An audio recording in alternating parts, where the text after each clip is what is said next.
बिस्मिल्लाहिर्रहमानिर्रहीम। अस्सलाम वालेकुम दोस्तों, मैं हूं ताज़ीम अहमद और आप देख रहे हैं how expert YouTube channel. Sindh police constable test preparation के हवाले से हमने इंग्लिश के पोर्शन का स्टार्ट लिया था। वैसे तो इंग्लिश का पोर्शन हर टेस्ट में कंपलसरी होता है, लेकिन जो Sindh police constable test preparation के हवाले से सिलेबस दिया गया है उसमें इंग्लिश में एंटोनिम, सिनोनिम, प्रेपोजिशन, प्लूरल्स और ग्रामर से टेंसेज, एक्टिव पैसिव वॉइस ये क्वेश्चन लाजमी आ सकते हैं। तो ज़रूरी है कि इंग्लिश के तमाम टॉपिक्स आपको क्लियर होने चाहिए। आज हम स्टार्ट कर रहे हैं सिनोनिम एंटोनिम्स का टॉपिक। क्लियरली इसको देखेंगे। ये जितने भी एंटोनिम सिनोनिम हैं ये पास पेपर से लिए गए हैं। वीडियो स्टार्ट करने से पहले छोटी सी रिक्वेस्ट, अगर आपने वीडियो को लाइक नहीं किया वीडियो को कर लें लाइक। आपका एक लाइक हमारे लिए बहुत बड़ी मोटिवेशन का काम करता है। चैनल को कर लें सब्सक्राइब, बेल आइकन पर जरूर प्रेस करें ताकि इस तरह की आने वाली more informative video time to time आपको मिलती रहे। तो चलिए वीडियो को स्टार्ट करते हैं। दोस्तों सबसे पहले हम बात करेंगे सिनोनिम्स की। सिनोनिम्स क्या होते हैं? वोकैबुलरी। अब सिनोनिम्स की मीनिंग है words having the same meaning. वो वर्ड जो कि सेम मीनिंग रखते हैं वो सिनोनिम्स कहलाते हैं। नंबर 1 है दोस्तों आई एम फाइन, मैं ठीक हूँ। फाइन दोस्तों सबको पता है कि फ़ाइन का मतलब है कि ठीक होना। अब इसमें ऑप्शन दिए गए हैं गुड, वेल, सी सेटिस्फाइड और बी प्लीज्ड। ये 4 ऑप्शन हमें दिए गए हैं। इसमें से हमने एक सेलेक्ट करना है जो कि सेम मीनिंग का होगा। अब सबसे पहले एंटोनिम सिनोनिम को करने का तरीका ये है कि जो अंडरलाइन वर्ड से इररेलेवेंट है ऑप्शन में उसको आप एलिमिनेट कर दें, साइड पे कर दें, तो आप आंसर के करीब हो जाएंगे। जिस तरह ऑप्शन सी में सेटिस्फाइड है जिसका मतलब है मुतमईन, जबकि हमारे पास वर्ड है फाइन। डी में है प्लीज़, तारीफ़ करना, ये भी इससे मिलता जुलता नहीं है, सेम मीनिंग नहीं है, तो हम इसको भी जो है वो एलिमिनेट कर देते हैं। ऑप्शन ए में है गुड और बी में है वेल। ये दोनों ही दोस्तों इससे रेलेवेंट हैं, फाइन से रेलेवेंट हैं। गुड का मतलब होता है अच्छा और वेल का मतलब होता है ठीक। तो फाइन से रिलेटेड करेक्ट आंसर हमारा होगा वेल। वेल यानी कि ठीक होना, मैं ठीक हूँ। I am well, I am fine, I am well. तो दोस्तों वेल यहाँ पे करेक्ट आंसर होगा। कुछ और एंटोनिम सिनोनिम करेंगे तो हमें ये टॉपिक क्लियर हो जाएगा। नंबर 2 पे है I read lot of stories, मैं बहुत सारी कहानियाँ पढ़ता हूँ। स्टोरीज़ जो दोस्तों लफ्ज़ जो है ये अंडरलाइन किया हुआ है, यानी कि इसका हमने सिनोनिम ढूंढना है। ऑप्शन ए में है नॉवेल, बी ड्रामा, सी टेल्स और डी में है टेल्स। इसका करेक्ट आंसर क्या होगा? अब सबसे पहले जो नॉवेल्स है, स्टोरी दोस्तों अलग होती है, नॉवेल एक अलग होता है। नॉवेल एक फॉर्मेट पे बनता है जबकि स्टोरी जो है वो एक कहानी होती है स्टार्ट से एंडिंग तक। बी में जो ड्रामा है दोस्तों, ड्रामा भी स्टोरी से रिलेटेड नहीं है। ऑप्शन सी में जो दोस्तों टेल्स दिया हुआ है TALES टेल्स, इसका मतलब होता है कहानियाँ। जबकि डी में जो TAILS दिया हुआ है इस टेल का मतलब होता है दम, यानी कि एक दम तक। तो टेल्स और ऑप्शन डी वाला नहीं होगा। जिस तरह के नॉवेल स्टोरी से रिलेट नहीं करता, ड्रामा स्टोरी से रिलेट नहीं करता, तो इसको हमने एलिमिनेट कर दिया। अब ये जो टेल्स हैं इसकी मीनिंग अभी हमने देख ली, तो ऑप्शन सी जो है यहाँ पे करेक्ट होगा क्योंकि ये इसका मतलब भी स्टोरी ही होता है। नेक्स्ट में नंबर 3 है सना वॉज क्राइंग, सना रो रही थी। अब क्राइंग वर्ड हमारा अंडरलाइन है तो इसका हमने सिनोनिम देखना है। ऑप्शन ए में है टॉकिंग, बी में लाफिंग, सी लुकिंग और डी वीपिंग। टॉकिंग बात करना, बी लाफिंग हंसना, तो यानी कि रोने से रिलेटेड तो ये नहीं है तो इसको एलिमिनेट कर देते हैं। सी में है लुकिंग, इसका मतलब भी देखना होता है तो ये भी एलिमिनेट हो जाएगा। डी में है वीपिंग, इसका मतलब दोस्तों होता है रोना। तो क्राइंग का सेम वर्ड क्या हो गया हमारे पास? सिनोनिम हो गया वीपिंग। तो ये हमारा हो गया करेक्ट आंसर। डी ऑप्शन हमारा करेक्ट होगा। नंबर 4 पे है ही हाइड बिहाइंड अ चेयर, वो चेयर के पीछे छुपता है। अब बिहाइंड लफ्ज़ जो है इसका मतलब होता है पीछे।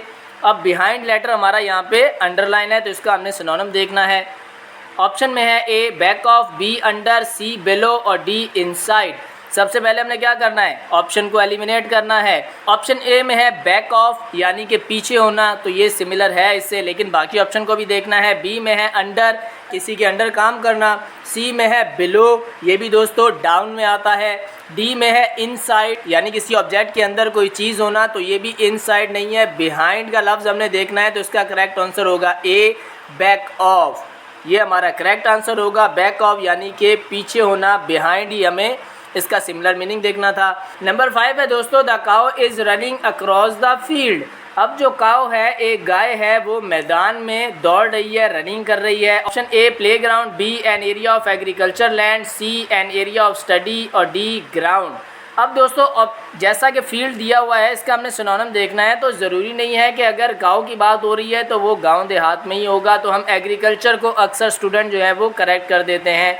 हमने मीनिंग देखनी है। फील्ड का मतलब होता है दोस्तों मैदान। ऑप्शन ए में है प्ले ग्राउंड, इसका मतलब मैदान ही है जहाँ पे खेला जाता है। ऑप्शन ए में N area of agriculture land, यानी कि खेती बाड़ी की जो जगह है वो ज़मीन की बात हो रही है। ऑप्शन सी में एन एरिया ऑफ स्टडी, पढ़ने की जगह। डी में है ग्राउंड, ज़मीन। ग्राउंड दोस्तों, ग्राउंड का मतलब है ज़मीन, प्ले ग्राउंड का मतलब है मैदान। अब इसमें फील्ड का मतलब मैदान है, तो ऑप्शन बी में एग्रीकल्चर लैंड जो है दोस्तों इसको हम एलिमिनेट करेंगे, ये नहीं होगा इसका आंसर। सी में एन एरिया ऑफ स्टडी, पढ़ने की जगह, ये बिल्कुल नहीं होगा, इसको भी हम एलिमिनेट करते हैं। ग्राउंड का मतलब होता है ज़मीन, तो इसको भी हम एलिमिनेट करेंगे। ऑप्शन ए में जो प्ले ग्राउंड है इसका मतलब है मैदान, तो ये हमारा होगा करेक्ट आंसर ऑप्शन ए। ठीक है दोस्तों, ये थे 5 सिनोनिम। अब हमें बात करेंगे एंटोनिम्स की कि एंटोनिम्स क्या होते हैं। तो antonyms words having opposite in meaning, words जिनकी अपोजिट मीनिंग हमने निकालनी है वो एंटोनिम्स होते हैं। Number 1, nouns are name of many things. Noun जो है वो नेम्स होते हैं बहुत सारी चीज़ों के। अब मैनी जो वर्ड यहाँ पे अंडरलाइन किया हुआ है इसका हमने एंटोनिम देखना है, यानी कि अपोजिट मीनिंग देखनी है। इस चीज़ का आपने ध्यान रखना है, जब भी सिनोनिम एंटोनिम्स आए तो सिनोनिम अगर आप करते हुए आ रहे हैं तो वो अगर सेम मीनिंग है तो एंटोनिम से आपने ध्यान रखना है कि कहीं सेम मीनिंग नहीं लगा देनी है। अब दोस्तों, एंटोनिम्स जी आपको बहुत सारे एक जैसे मिलेंगे, लेकिन आपने ध्यान से करेक्ट आंसर चूज़ करना है। मैनी का मतलब है बहुत सारे, और ऑप्शन ए में जो सम है इसका मतलब है कुछ। बी में है एनी, कोई। सी में है आ फ्यू, बिल्कुल कम। और डी में है फ्यू, कुछ। तो दोस्तों इसका करेक्ट आंसर होगा फ्यू। ठीक है दोस्तों, इसका करेक्ट आंसर होगा फ्यू।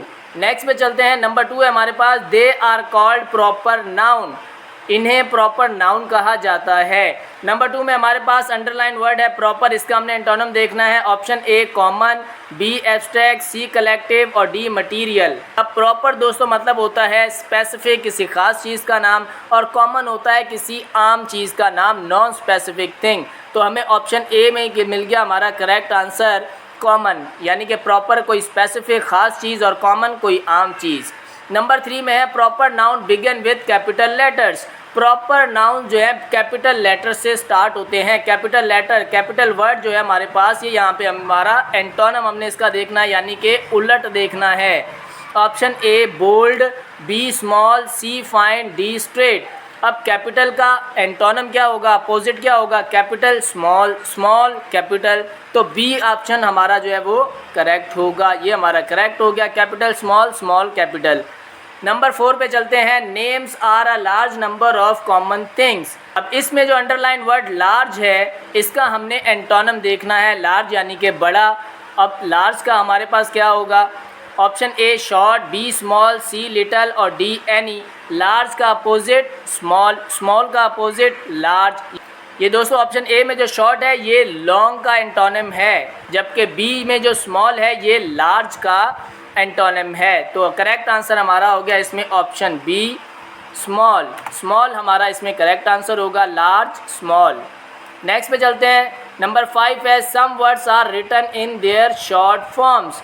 कुछ वर्ड जो है उन्हें शॉर्ट फॉर्म में लिखा जाता है। तो यहाँ पे दोस्तों ये जो शॉर्ट वर्ड है ये हमारा यहाँ पे एंटोनिम हमने इसका देखना है शॉर्ट का। ठीक है जी, मैंने इसको बोल्ड कर दिया। Option A big, B long, C full और डी कंप्लीट। अब इसका करेक्ट आंसर होगा लॉन्ग। शॉर्ट लॉन्ग जो है वो करेक्ट आंसर होगा, बिग नहीं होगा। ठीक है जी, लॉन्ग जो है वो इसका करेक्ट आंसर होगा। तो हम यहाँ पे लिख देते हैं लॉन्ग जो है इसका short long, short long, big small.